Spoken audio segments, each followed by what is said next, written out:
Ladies and gentlemen, welcome to Shanghai. Step into China's world with advanced transportation and architecture. Join us as we explore the city's delights. Welcome to Pony Card Podcast, the best news in and outside of China, with your host HeManTou and PackCrackManiac on TikTok and YouTube. Okay, I'm just going to grab a drink. I've got my own mead. I brew my own mead and beer. So today I'll be drinking my own booze.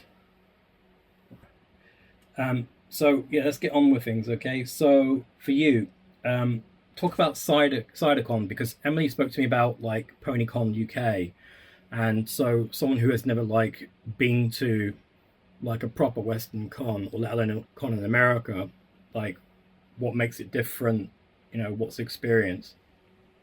Well, I've never been to a convention outside of America, so I can't really note on what's different between it and other cons. But definitely with other conventions I've been to, pony cons are definitely much more smaller. They're much more intimate with that.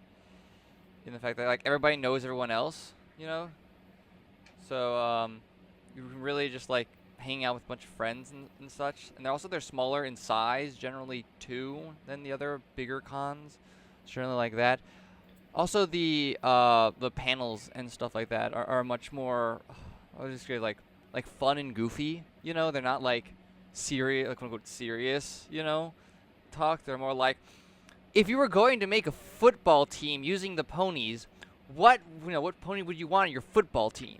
Kind of, panels, opposed to more serious, so the history of this one obscure anime kind of panels, And so, I've seen some adverts for some cons, like the Babs Con and the New York Con. Certainly, the America seems to be leading the way with the advertising a con. Yeah. So there's a lot a push for advertising in America. If you were going to start your own con, one of the very first things they tell you is advertise, because no one's going to come to your con if people don't know you exist.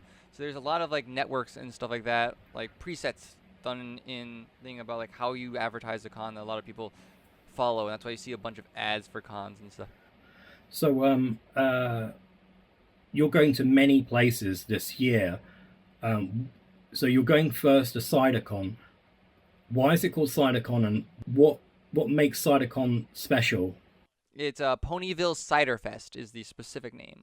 What makes that con special is, it mostly just gets it from the name. We used to have it in October, and it used to be kind of like Oktoberfest kind of themed, but it has been since pushed back due to scheduling things and whatnot.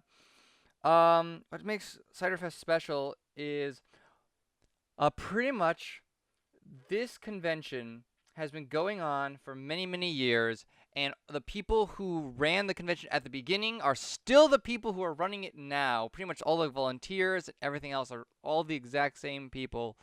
So you can get this level of continuity, you know what's coming, what's expected, what's going on, who to talk to if you want to have things changed or whatnot. And they're very open to the idea of change and whatnot. So that's fun and everything. And just also all the higher ups are just super available. You could just email them, or you could just literally just text them. I literally have the organizer's phone number in my phone, and I had that before I was a volunteer. So it's just really everybody just knows everybody else. It's a really chill atmosphere in that regard. That's one thing I found very difficult about when I tried to contact the UK PonyCon about me sending some stock for them for their charity. I found it very difficult to kind of get a person to really deal with one-to-one. So yeah, it just, Emily's doing it for me, but I just found that difficult to kind of connect to someone. So this sounds a bit more sort of family and sort of close knit, that you can actually really make some sort of relationships with. Yeah, literally. the organizer of the event literally lives in like the next town over. Like I see him occasionally, like just on walks, walking his dog. For Pete's sake. And what do you plan to do at the event? So you can tell everyone what you're going to be doing if people catch you. And yeah, So this depends on a few things. It depends if the game cards actually come out in time. So we've been told it's been October, but you know, anything can happen. So we've not actually gotten like an actual firm release date. So assuming that that actually comes out, I'm going to be running a tournament there, a My Little Pony trading card game tournament. Whether I've officially put in the paperwork to make it official, but they've basically gotten back to me and says we have to wait before we can approve it to actually make sure that the cards actually come out. So we'll see if it's official. If it's not, I'll run some sort of fan thing in the tabletop gaming room at some point. I'll make sure people are aware of it. yeah, I did send you my decks, which I had. I sent I think it was like a one box of the booster cards. To show on camera, but you can see what it is. This one here is the green booster, and I sent you, I believe, like one or two of my core decks or starter kits. But I think also somewhere mixed in there is some of the like rare sort of the decks that you got from the trial decks mixed into it, because my daughter was messing around with the cards. The cards aren't damaged, they're just like a bit mixed up in different orders. So, but when you get it, you'll be able to go through and have a look and see what there is. But there should be enough like decks there so you can hand out. Well, you can use for trial for people to like play with and not have to worry about people damaging like your cards. So there should be enough there. Yes. Also, I plan on giving out a bunch of cards. I have literally a whole entire box full of like duplicate cards that I've got that I can just like hand out. And also I got some packs from you to hand out. Yeah. Things. So I will be handing out a lot of free stuff. So if you're at Ponyville Ciderfest, see me and I can give you a handful of free stuff. Yeah, I sent. He's bought which I recommended him. It was the Let's Go or Photo Fun 5, because you're always guaranteed to get a big prize in one of those boxes. And I believe he got 3 or 4 boxes. I can't remember exactly. But I also sent him. I got 3 because that's.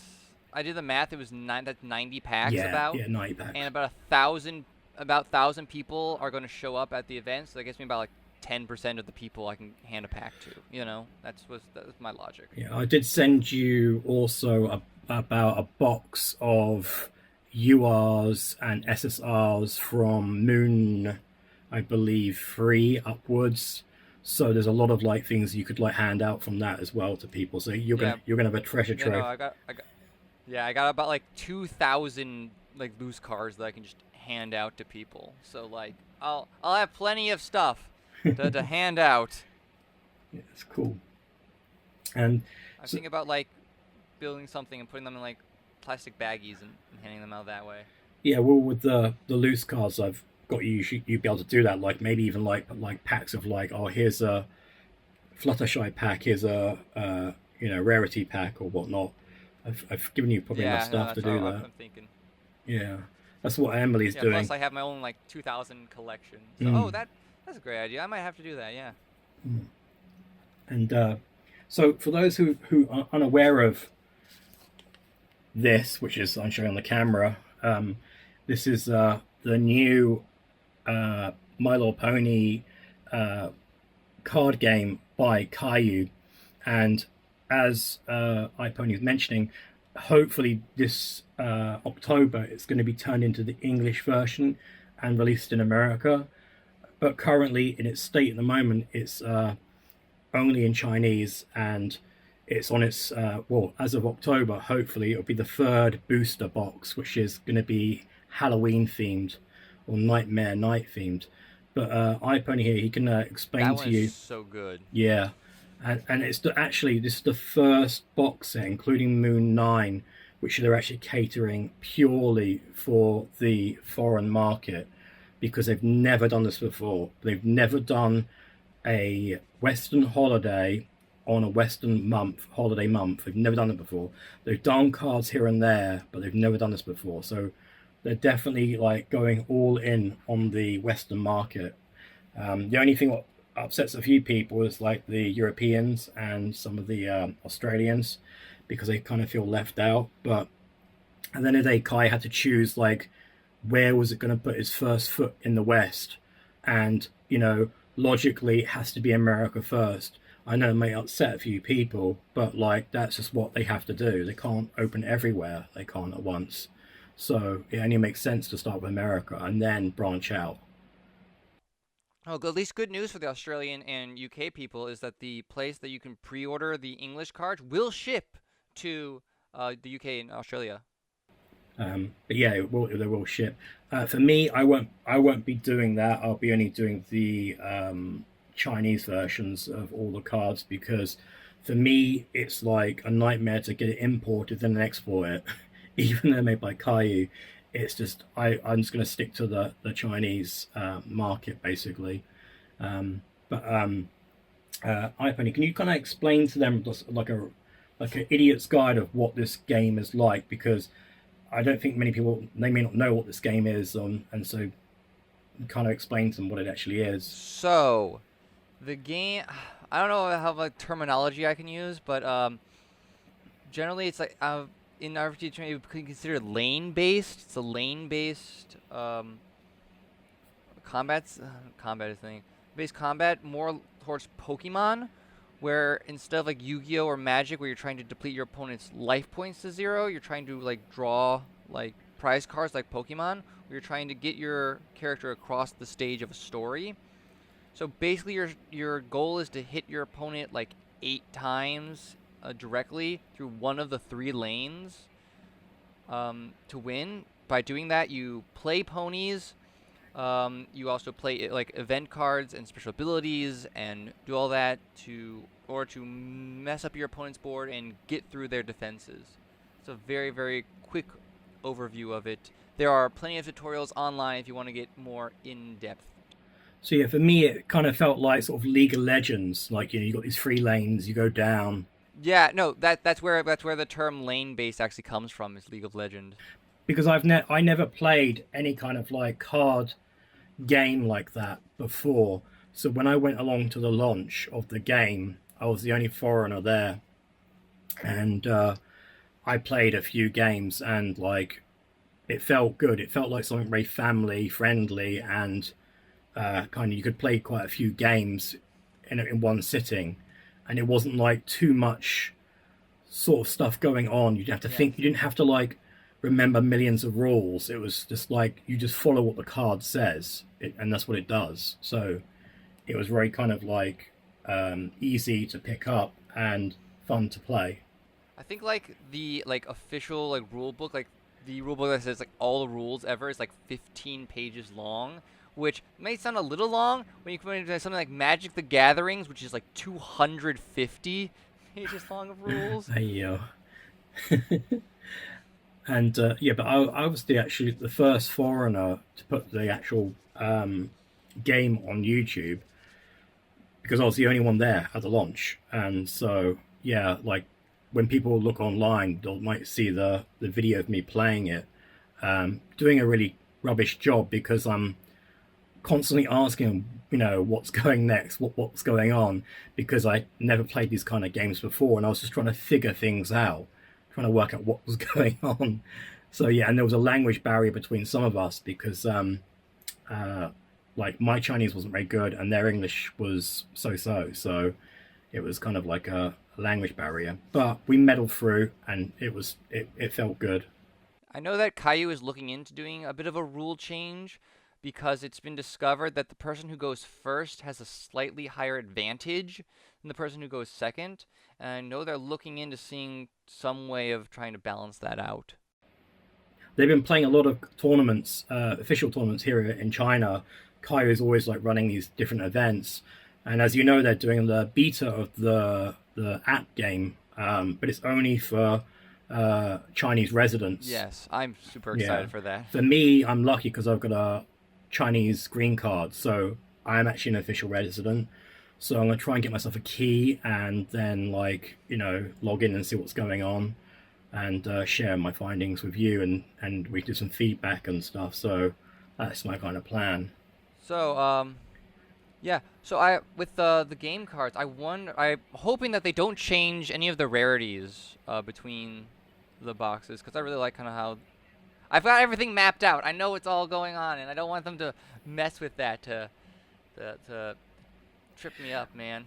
Because I'm gonna be like, oh, you get this, this, and this from the box, and it's like, oh, you don't now. And I'm like, oh no. Well, with Kayou, I can tell you by an experience, Kayou tends to not change things for at least 1 or 2 years, as they like to kind of see how the market kind of changes.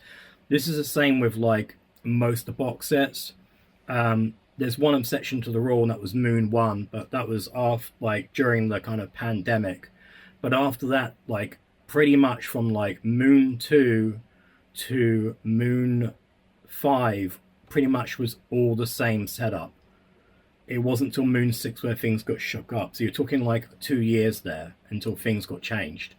So, you know, I'm guessing that like it might be 1 year, because definitely like this card game seems to be done at a faster pace, because you've already got 3 boosters already in the pipe. You've got 2 already out and 1 coming out. And that's like 3 updates within like a few months. And compared to core, Chinese core or exclusives, you only tend to get like two moons, 2 rainbows, 2 photo funds, and roughly 2 or 3 exclusives each year. So this has got its own rules, the speed it's going at.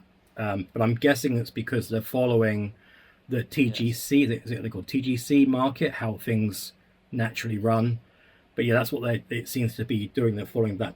Yeah, trading card game. So they did change up one interesting thing between box 1 and 2 is the arrangement of the cards inside the packs, which I actually do prefer 2 over 1. Yes. So in the first pack, they put the rare card in the front of the pack, and then put the rest in the back.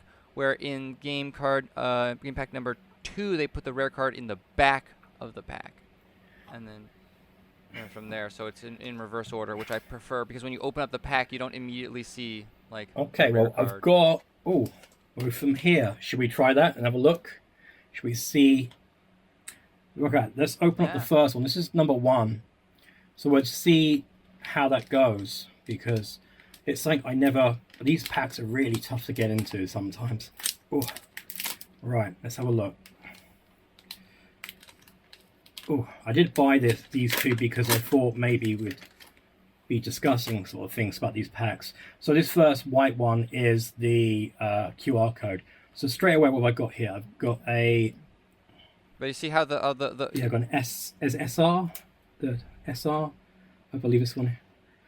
Yeah, it's silver rare. That's the rare card of so that's the first card, basically. Yeah, it's like right up in front. And then we have a scene card. Yeah. These are scene ones, aren't they? Scene. Yeah. Then we have character card or low cost character card.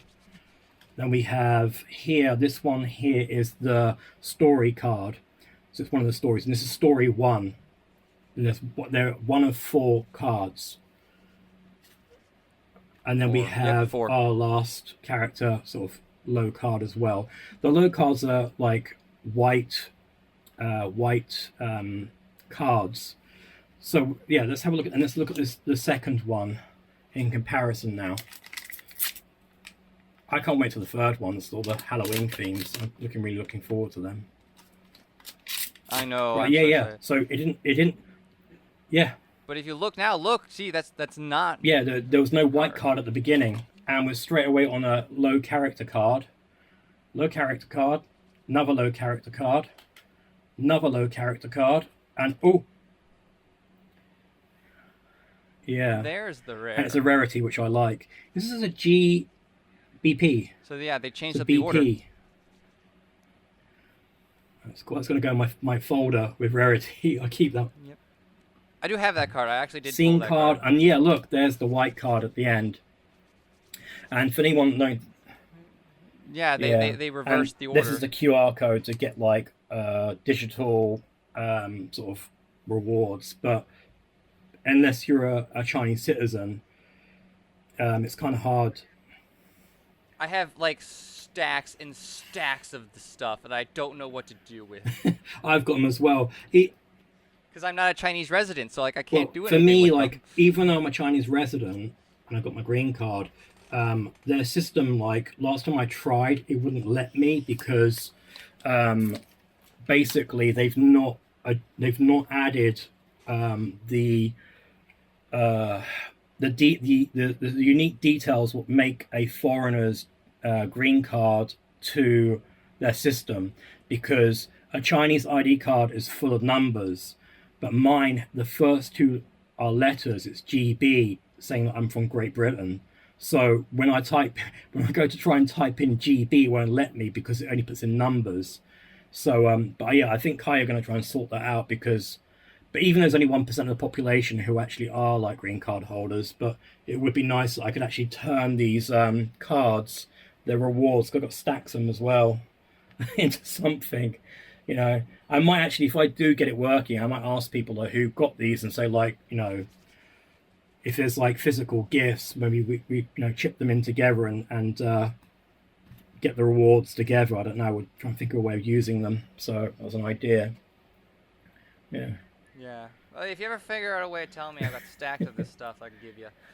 But back to the order of the packs, I really like how the how the second one does it with the rares in the back, because when you're opening up the pack, it doesn't like spoil the the rare card Yeah, I mean immediately. that's like I think like they changed a few things recently with that because I think it was like Moon 7 would jump the gun and make it feel horrible, and then Moon 8 changed things and a bit more better. So it's not just like the game cards they've been like tweaking, they've been tweaking the core cards as well, because no one likes to be like, you know, everyone likes the suspense to see, oh, what you're going to get, especially if you watch those like, you know, shows like shall I open it or shall I not, you know, the Yeah. Pokemon one, and the guy's going through and it's like, yeah, well, what's he going to get, you know.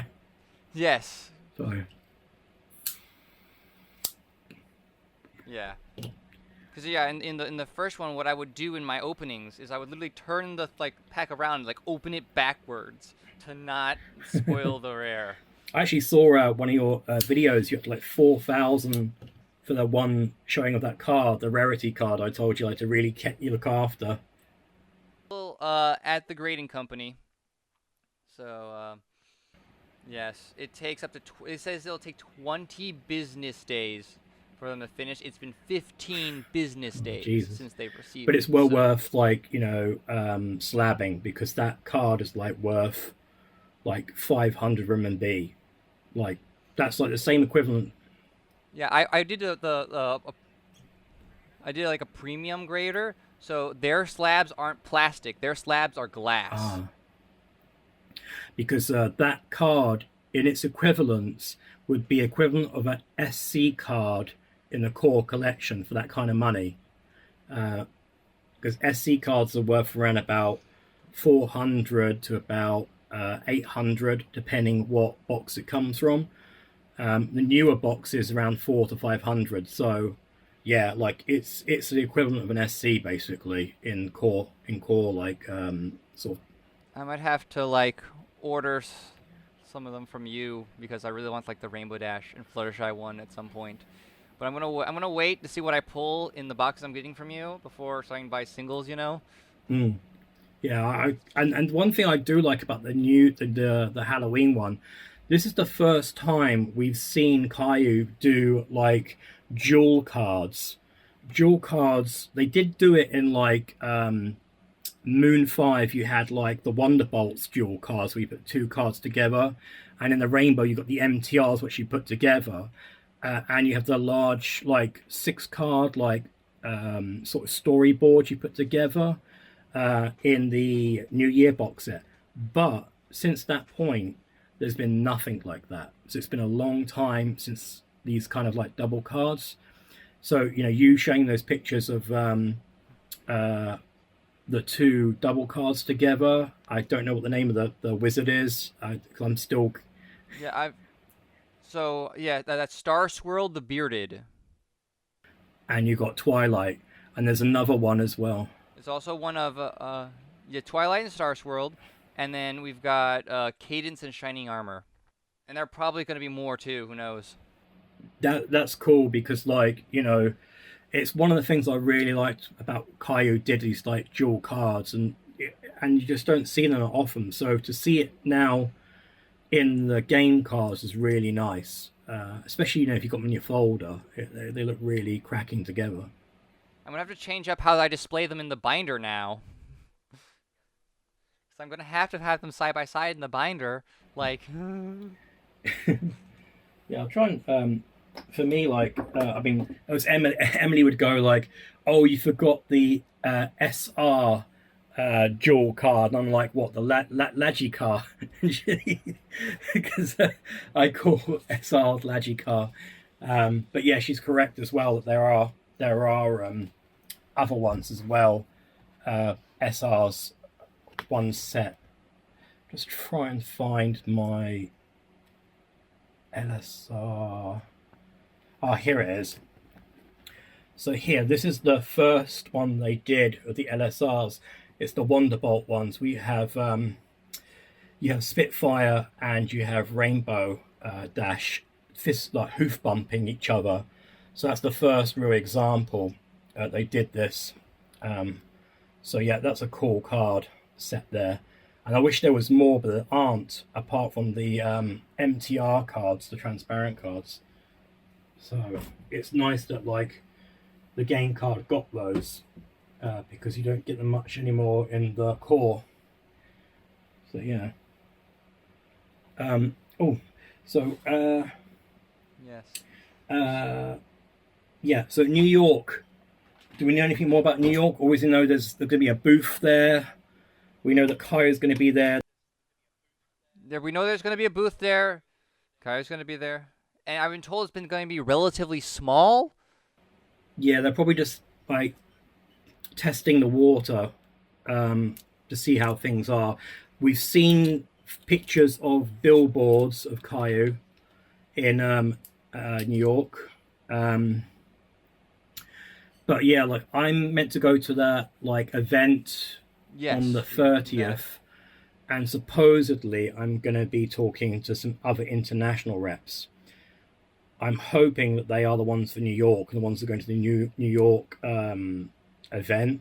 So I'll be able to talk to them about what's going on. Maybe if they are them, I hope they can give me something I can pass to you, and and also like I know they might have the game cards at that closed event because both these new boxes, the third booster game box is a Halloween box, and Moon 9 also is Halloween. Now, in retail terms, it makes no sense for them not to launch it on October the 1st because they need the whole of October to really push this product for Halloween. So I'm guessing that like they will launch it on the 1st. There's no information about this, but it's my guess. But they might have it at that closed event, which is on the 30th. So the day before. The other thing, which other people outside of China don't really know, is actually it's the national holiday from the 1st to the 8th.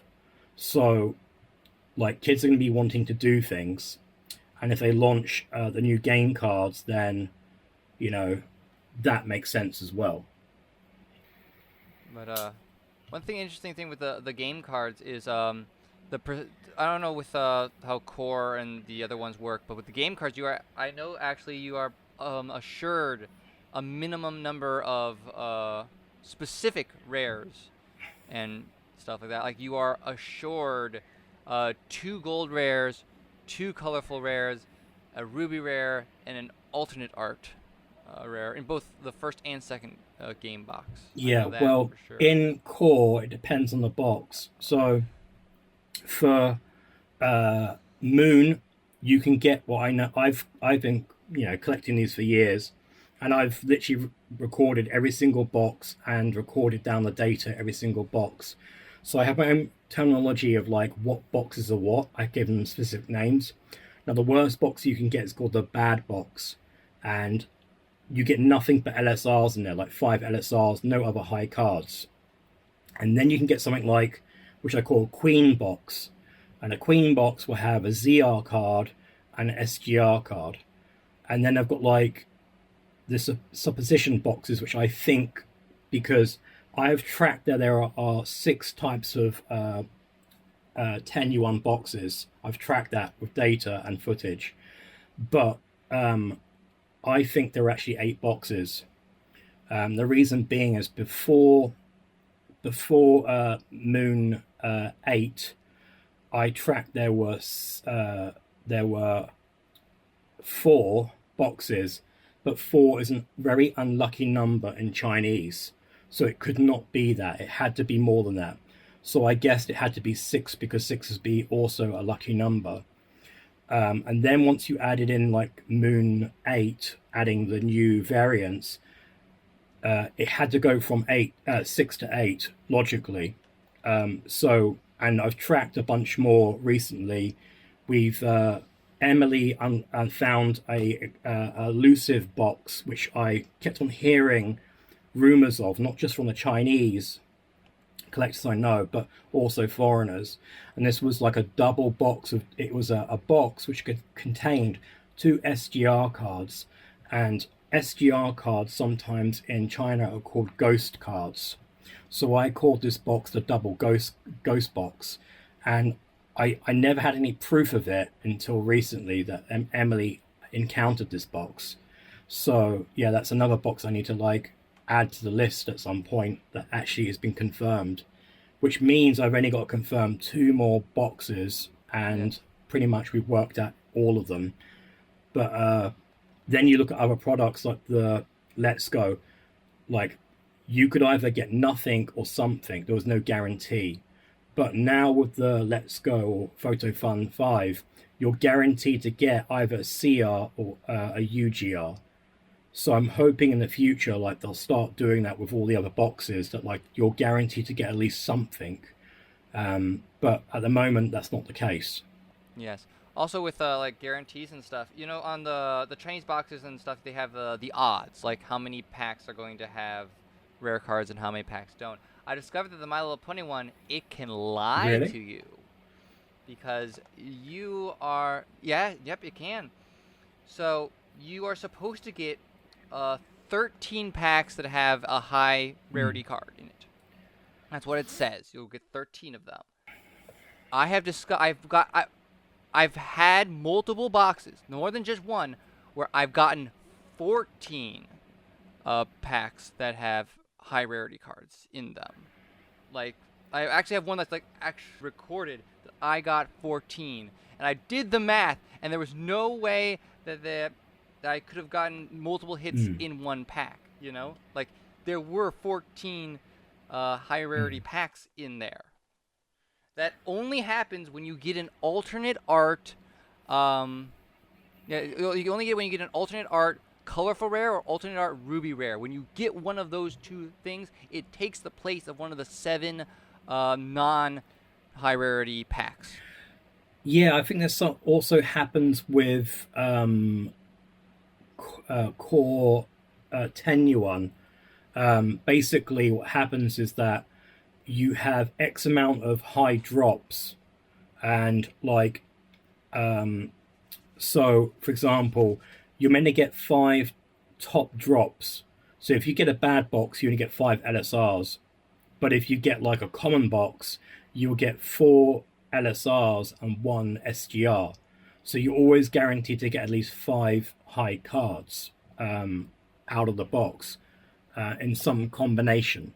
But the other thing I would say is that that when it comes to the actual recording of the information on the box, this is different to like Pokemon cards, because it is the law in China that like you have to have drop rate data on the boxes, because they consider like blind boxes and card collecting as kind of like gambling.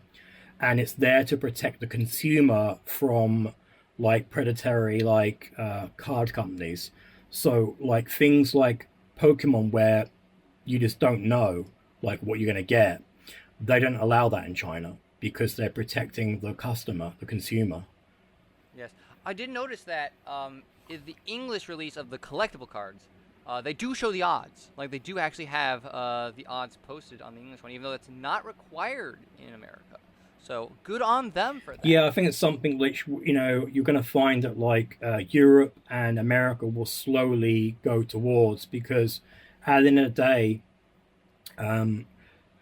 Yes, yeah, I do because agree the with that. consumer needs some protection from some of this kind of like behavior, predatory behavior from certain companies.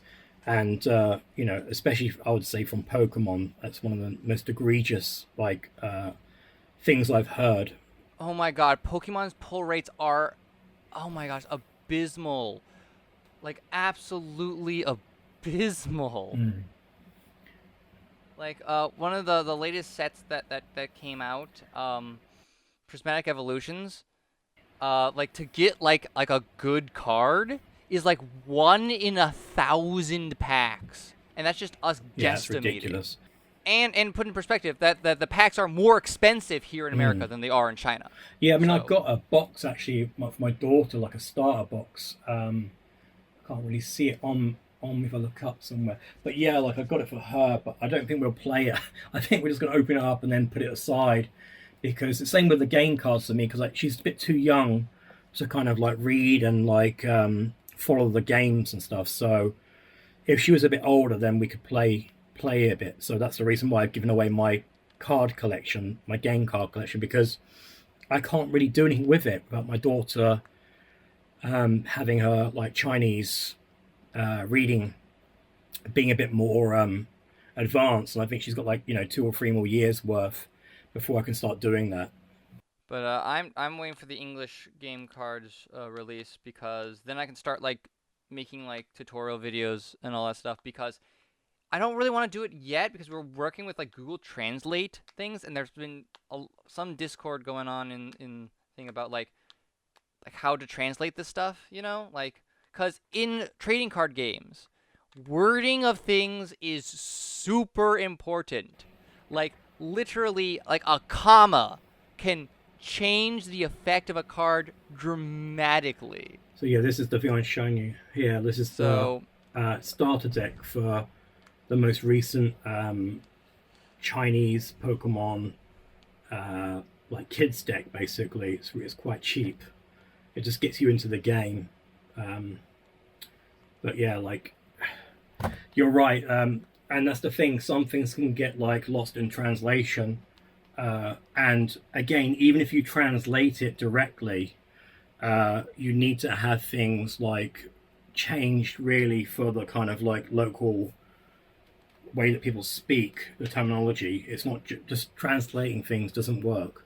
We know it doesn't work because Nintendo made this mistake yes. back in the 80s, not just in America but also in the UK. That's why the NES flopped really hard, partly because they partnered up with Mattel and sold it in like drugstores, but also because their like translation of things was abysmal.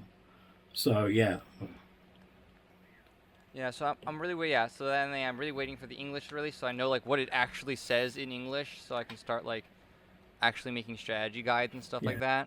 One thing I would say, and I keep on saying this to you, but this is also for those who are listening: if you have Chinese cards, for Christ's sake, do not get rid of them, because if you do, in a few years' time, you'll be kicking yourselves, because this is the same thing what happened in China, where people bought the first few boxes of core, and now they're going for so much money, it is ridiculous, because these are the first wave cards. They're going to be valuable whether they're English or Chinese. And secondly, it is Kayou's on record that Kayou says that whether the card be in Chinese or English, as long as they're official cards, you can play them at any tournament. And anyone who says, no, you can't do that, is breaking the spirit of the game and Kayou's wishes. I know, what is it? I think in Yu-Gi-Oh! That's actually not the correct. I believe in Yu-Gi-Oh! You have to play with English cards. I think also with Pokemon too, you have to play with the English cards. Well, Kayou, the way that I spoke to Kayou, like they said to me, like, tournaments. if it's an official Kayou card, it's an official Kayou card. And for them, they don't like the snobbery, like, oh, this is a foreign card. No. You know, if they've produced it and it's a legit card, it's a legit card. That's the end all for them. Yes, I agree with that. Because, yeah, it feels kind of snobbish to be like, oh, well, because people don't like the foreign cards because they're cheaper. And they're like, oh, I spent all this money on, you know, the English version, and then this guy just comes in with, you know, the foreign version that's like half the price. You know, I should have priority because I spent, you know, the more money. Yeah, it feels like that. And I mean, also like, you know, yes, you're right. Like it's seen as like foreign as cheap, but like we're living in this new age now where like this snobbery of things. Like we're living in a smaller world, and like I think people post-pandemic see the world like now in a very different way. That like we're more connected. So I'm hoping that kind of like snobbery, like mostly from boomers, this comes from, will be gone. You know, in several years' time. Hopefully. But yeah, I mean, you just look at this card. I mean, like this is the, you know, SR card. You know, that's a beautiful card, a beautiful piece of artwork. How can you like, you know, if I got an English version, and I have like I've got like I've compared like side by side in the last video an international lunar card to the Chinese card. They are identical apart from just the English and Chinese writing. So you know, it's just ridiculous when people have this mentality. Oh yeah, so yeah, okay. And where else actually you're going? Because you said you're going to a bunch of places this year. Like you're not just Cybercon, you're going to. So this year I'm only going to, for the rest of 2025. I'm going to Ciderfest, and I'm going to Midwest Fur Fest. Are the two that I read for this year. But next year I plan on going to Winnie City, Ciderfest again. I might go to Gen Con, depends on things. That's like the biggest trading card like convention in North America. Ciderfest again. I might go to First Squared. We'll see about that. And maybe some other places here or there. I've always wanted to go to Gen Con. Like back in the sort of like early 2000s, I got back into board gaming, and really because of things like Tom Vassell from Dice Tower. I used to watch his like reviews quite a lot, and that's what. And I'd always see him like at, you know, Gen Con. I'd go like, oh, I wish I could go there. You know? I just realized I literally live like a hop, skip, and jump away from Gen Con. It's literally like one state over. It's like a 5-hour drive or something like that. So I have to count my lucky socks that I live in Shanghai and I have access to all this MLP stuff, but like board games, there's nothing here in China. Nothing. It's really hard to get any kind of board games. Pretty much impossible sometimes, apart from Warhammer. But like I stopped doing Warhammer many years ago. Well, if you're not any board games, I can ship them to you. Well, I'm actually working on my own board game. I've been working on it since like I got here in China, and but everything keeps on distracting me. Like, you know, what I'm trying to do. I'm always very busy, not just with like you know, our companies, but also, you know, our trying to get these cards out and stuff for foreigners and not get people get scammed by fakes. That's, you know, that's been a yes. So yeah, what is your plan when the English cards become more prevalent here for your shop? For me, this is the problem because Kayou, from what I understand, they have one main factory in China which produces like a lot of the cards.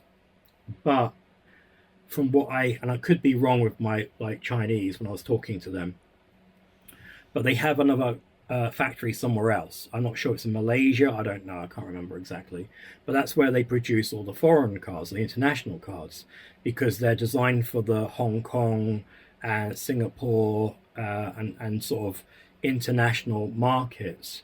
And this is where a lot of people originally got misunderstood, because when people heard the word international, they thought that meant, that included like, America and Europe, and it doesn't. When Kayou says international, they mean Asia. That's what they mean. The English speaking Asian countries. So when it comes to these game cards and core cards, they're sent to like Hong Kong, and then I have a supplier. I could get directly from Kayou if I wanted to, but I'd have to buy in a big bulk, and I don't really want to do that. So I tend to buy like from different suppliers I know, and like recently I've managed to get my hands on some of the rainbow. It was Rainbow. It was Rainbow 8. I got the English version. I still got 2 boxes for Emily kicking around. But like getting hold of them is pricey and hard, because you need someone in Hong Kong or Singapore. And so for me, it's like I have to import them and then export them. So because of that extra layer, it costs more money than like the China produced cards. So it's a bit of a headache for me to get hold of those.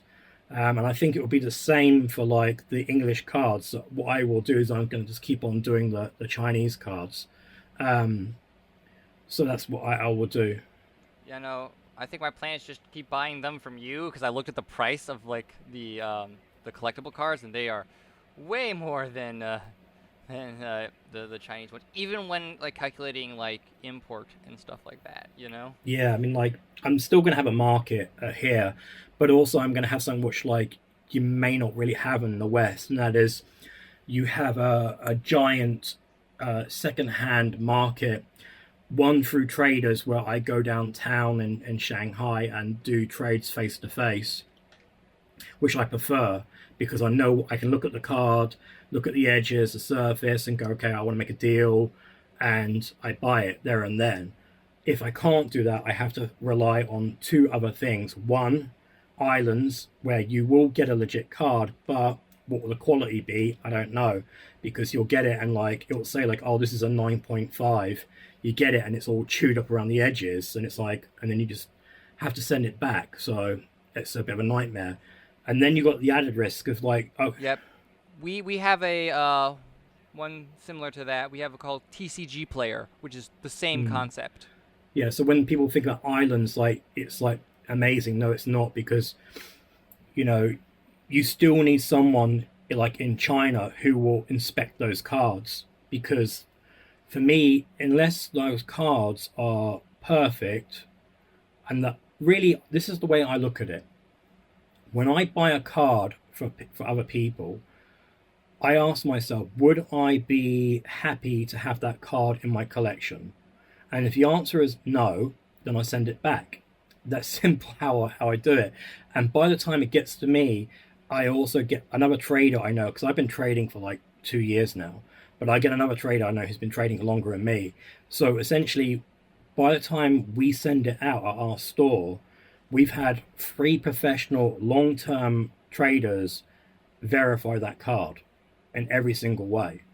So it's not like these other kind of like stores online, which, do on AliExpress, where maybe one person's looked at it. With us, you're getting like a very serious, like, almost like a kind of like grading company sort of experience. But it's coming from 3 different professional traders in China. Maybe a grading company is what you want to look into starting. Who knows? Those are booming right now. I can get the slabs, the empty slabs, and do it. I mean, like the slabs. Like, I'm going to show you here. This company here, one of the biggest ones in China. I'll show you this one here, and yeah, you can get these slabs and you can produce them. And I could do my own verification thing if I wanted to, but really, if I wanted to, I'd have to invest in like sort of black light stuff and a kind of micro camera, and go through everything very seriously and zoom in and really check things out. And I'd have to come up to sort of. Yep. I don't know, just an idea to. I mean, for you to think I about. wouldn't mind doing it, but like it has to be like it has to be worth my while, because it's a lot of work. For me to go down, it is. I mean, like people don't seem to think like they think like, oh, I can pull cars out of my bum, and it's like, no, it's not like that. I've got to go downtown in Shanghai and scout first, because I want to make sure I can try and do a face-to-face deal first. And the last result, if I can't get it on a good price on face-to-face, then I'll try like a place like Islands. Failing that, like I will look on Rednote. But Rednote, like you can end up with fakes so easily. I've got like stacks of fakes here, because and these are really these are like completely really bad fakes, and the reason being is because a lot of the kids that I know locally, especially my daughter's friends, their parents buy them cheap cars on Taobao, and then they end up with these fakes, and I end up having to like help them like get legit cards. So you see a lot of people like on the Discord going, oh, what about buying things on Taobao? I'm like, no, that's the last place you want to be buying cards. The one good thing is I have not yet seen any fake game cards yet. I've not seen any of those, but those are probably going to be coming sooner rather than later. Yeah, I mean, like we got like 2 or 3 weeks ago, my trader community for people I know, there was a warning that like they'd encountered the first fake SC cards of Moon 8. So and that took like what a month and a half. But again, like I don't think like they're gonna really do it for the game cards. Maybe for some of the really like rare game cards, maybe. But I just don't think you'll see them really, at all, as it being sold as packs. They'll sell individuals, but they're not gonna like.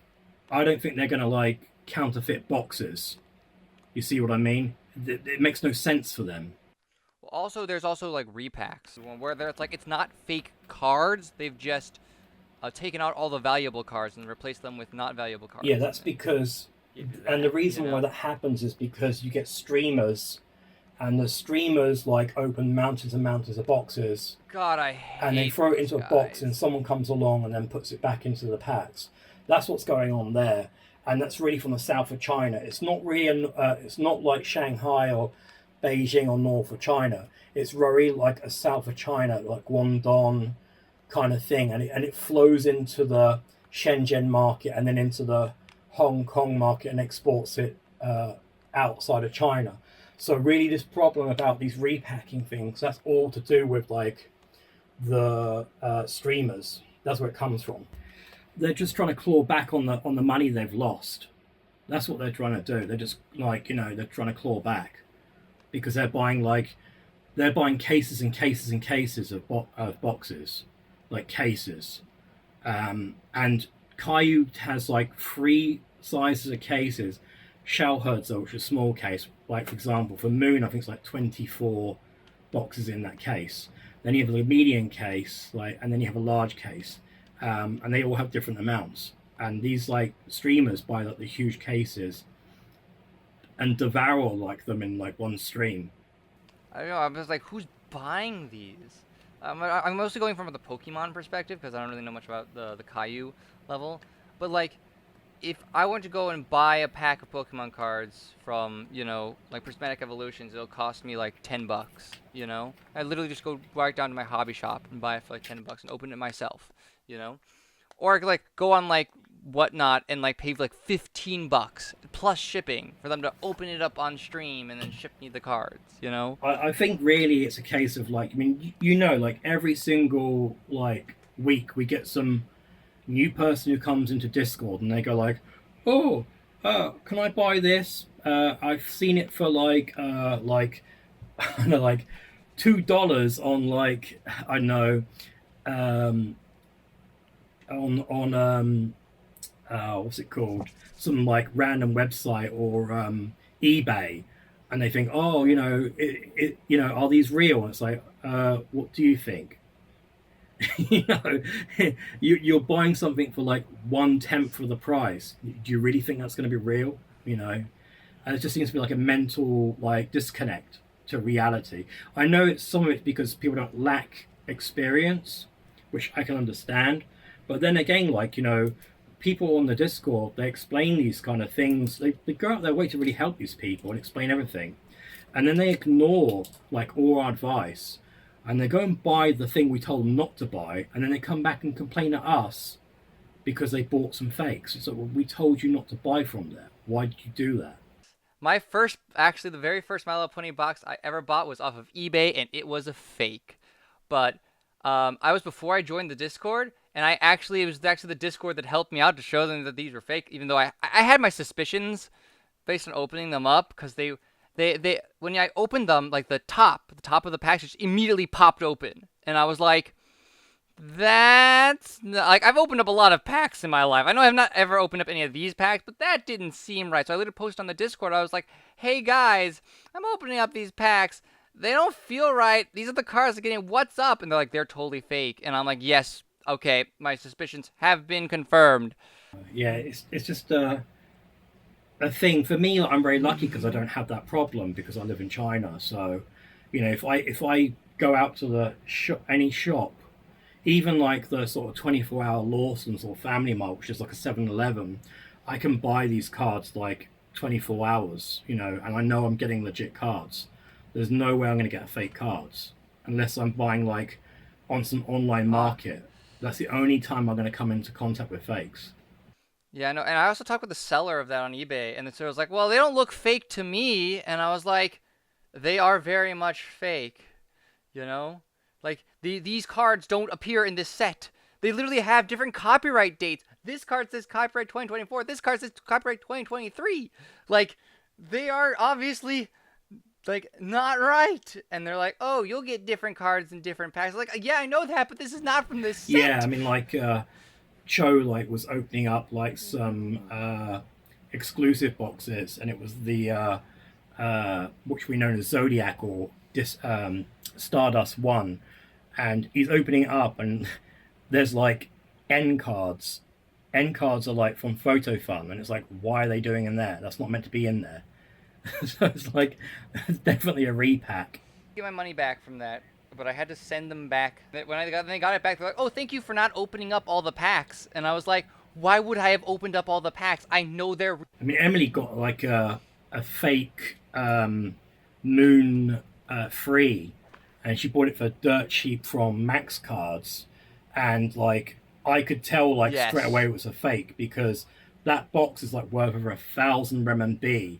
So there was no way that they were gonna like. There's no way that a Chinese person was gonna like sell that to the West for like 1/10 of the price of like what it's worth in China. So it was like I could tell it was fake straight away. I've gotten fake cards, straight up fake cards from Anime Card Shop on AliExpress. Like, nobody in the Discord seems to believe me, but like they literally rub off. The card, you can literally scratch off the surface of the card. They smell like nail polish remover. Like I'm not surprised. But I think sometimes it may not be those companies. What may be happening is some of these companies actually have their warehouses in certain places, and some people going who are like sort of dodgy people in those warehouses, like tamper with the boxes or switch them out. I think that's one of the reasons maybe what's going on.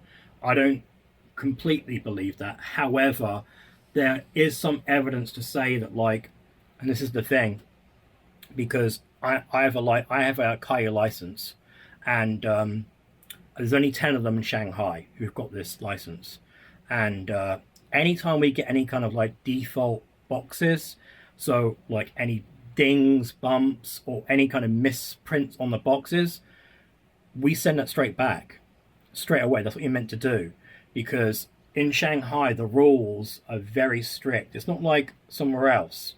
There's very strict rules about what you can and can't do with like their product.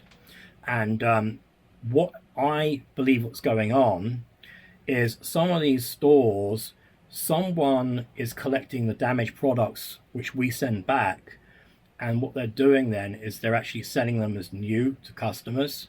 So these like written off boxes which are damaged or got issues with them, they're shipping them out to Western customers, because Emily had a bunch of things which looked like they were really well wrapped, and the box wasn't damaged in any way, but when she opened it up, like the actual product was all dinged up.